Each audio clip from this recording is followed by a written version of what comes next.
नमस्कार, आमी अपू अपुर संसारे सकलके स्वागत जानाई। आशा करी सकले भालो आछेन। आज बानाबो चुषी पिठे। जीवने এই প্রথমবার চুষি পিঠে বানিয়েছি, কিন্তু এত সুন্দর হয়েছিল পিঠেগুলো, খেতেও দুর্দান্ত হয়েছিল।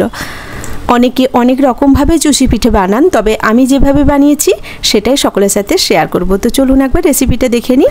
একটা পাত্রে এক বাটি চালের গুঁড়ো নিলাম, এটা সিদ্ধ চালের গুঁড়ো। পরিমাণ মতো লবণ দিলাম। লবণটা চালের গুঁড়োর সাথে মাখিয়ে নিতে হবে। এবার অল্প অল্প জল দিয়ে চালের গুঁড়োটা মাখবো। জলটা কিন্তু ভালো করে গরম করে নিয়েছি। ভালো করে গরম মানে উষ্ণ গরম না, একদম টকবক করে ফুটছে এরমই গরম অবস্থায় জলটা আমি চালের গুঁড়ো দিয়ে আস্তে আস্তে করে চালের গুঁড়োটাকে মাখবো। একসাথে পুরো জলটা দেওয়া যাবে না, এমনি তো চালের গুঁড়োতে জল একটু লাগে বেশি পরিমাণে, তাই অল্প অল্প করে দেবো আর মাখবো। জলটা তো ভীষণ গরম, তাই একটা ছোট্ট চামচ দিয়ে চালের গুঁড়োটা মেখে নিচ্ছি। ভালো করে চালের গুঁড়োটা মাখা হয়ে গেছে। চালের গুঁড়োটা কিন্তু একটু নরম করেই মাখতে হবে, মানে খুব শক্ত হবে না। চামচ দিয়ে এই যে দেখাচ্ছি দেখুন, এইরকমভাবে মেখে নিতে হবে। কতটা নরম আছে দেখিয়ে বুঝতে পারছেন, চামচ দিয়ে মাখা হচ্ছে মানে একটু হালকা নরমই আছে। এবার অন্য একটা পাত্রে আমি হালকা একটু তেল ব্রাশ করে নিচ্ছি। এবার এই পাত্রে এই মেখে রাখা চালের গুঁড়োটা নিয়ে নেব। এদিকে একটা ডেচকিতে গ্যাসে জল বসিয়েছি, জলটা ফুটতে শুরু করেছে। এখন একটা ঝাঁঝরি থালা রেখে ওর উপরে এই চালের গুঁড়োর বাটিটা রেখে দেব। ঢাকনা দিয়ে এটা 5 থেকে 7 মিনিট ভাপিয়ে নেব চালের গুঁড়োটা।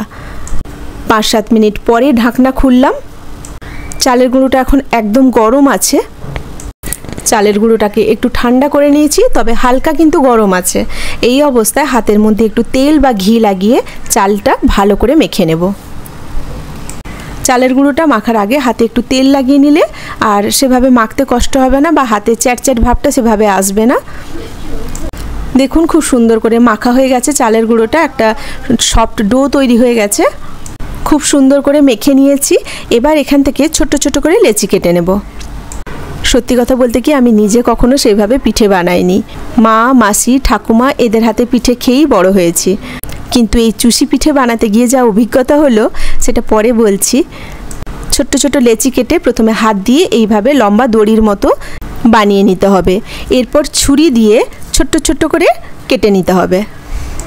একদম ছোট ছোট করে এইভাবে কেটে নিচ্ছি ছুরি দিয়ে। এবার এক একটা দানা নেব আর হাত দিয়ে ঘষে এক একটা চুষি পিঠে তৈরি করে নেব। এটা বানানো খুবই সহজ। একবারে হাত দিয়ে সামনের দিকে আর পেছনের দিকে টানলেই কিন্তু একটা পিঠে খুব সুন্দর তৈরি হয়ে যাচ্ছে। একটু সময় লাগে বানাতে, কিন্তু বানানো একদমই সহজ। এবার আমার অভিজ্ঞতাটার কথা বলি। ইউটিউবে সার্চ করে দেখলাম অনেকেই গ্রেটারে ডোটাকে ঘষে চুষি পিঠে তৈরি করছেন। আচ্ছা, এদিকে কিন্তু হাত দিয়ে ঘষে দেখুন অনেকগুলো চুষি পিঠে তৈরি করে নিয়েছি। তো গ্রেটারে অনেকে করছেন দেখে আমিও যথারীতি করতে গেলাম। তাতে যা হলো সেটা দেখাচ্ছি। এরকম একটু বড় সাইজের লেচি নিয়ে গ্রেটারে আমি হাত দিয়ে ঘষে ঘষে কয়েকবার তৈরি করলাম। এবার দেখুন যেটা তৈরি হলো, এই যে এগুলো চুষি পিঠে। দেখে মনে হচ্ছে ম্যাগি, মানে ঠিক ভুল অনেক কিছুই থাকে, কিন্তু এইভাবে চুষি পিঠে হয় না। একটু সময় লাগলেও এইভাবে হাত দিয়ে ঘষে ঘষে খুব সুন্দর করে কিন্তু চুষি পিঠে তৈরি করে নেওয়া যায়। এবার অন্য একটা পাত্রে দুধ ঢেলে নিচ্ছি। এখানে 500 গ্রাম দুধ রয়েছে। দুধটাকে প্রথমে একটুখানি ফুটিয়ে নিলাম। এর মধ্যে দিয়ে দিচ্ছি 2টো এলাচ, মুখটাকে একটু ফাটিয়ে দিয়ে দিতে হবে। এখন দিয়ে দিচ্ছি গুড়। চিনির থেকে গুড় দিয়ে করলে এটা বেশি খেতে ভালো লাগবে, তাই গুড় দিয়ে বানাচ্ছি। তবে যে কোনো গুড় দিয়ে বানাতে পারেন, এখনও তো খেজুর গুড় আসেইনি। আমি যেটা দিলাম সেটা গুড়ের পাউডার, মানে গুঁড়ো করা যে গুড়টা থাকে ওটাই দিয়েছি। এবার দুধটা একটু ফুটে উঠলে ওর মধ্যে পিঠেগুলো সব ফেলে দেব। প্রথমটা বেশি নাড়ানাড়ি করা যাবে না, কেন এখন নরম আছে, তাহলে ভেঙে যাবে। 2-3 মিনিট ফোটার পরে হাতা দিয়ে আবার একটুখানি নেড়ে দেব। 5-7 মিনিটের মধ্যেই পিঠেগুলো সেদ্ধ হয়ে যায়। আর পিঠেগুলো সেদ্ধ হয়ে গেলে একটু ওপরের দিকে উঠে আসবে আর ফুলেও যাবে। পিঠেটা একদম প্রায় রেডি হয়ে এসেছে। এটাকে বেশি ফোটাবো না, কারণ বেশি ঘন হয়ে গেলে পরে শক্ত হয়ে যাবে, তাই একটু পাতলা থাকবে। সেরকম অবস্থায় গ্যাসের ফ্লেমটা অফ করে দিতে হবে, কারণ ঠান্ডা হয়ে গেলে আরেকটু ঘন হবে, তখন মিডিয়াম ঘনত্বে এসে যাবে। খুবই সহজ একটা রেসিপি, কিন্তু খেতে ভীষণ সুস্বাদু। তো কেমন লাগলো আজকের রেসিপি ছোট্ট একটা কমেন্ট করে জানাবেন।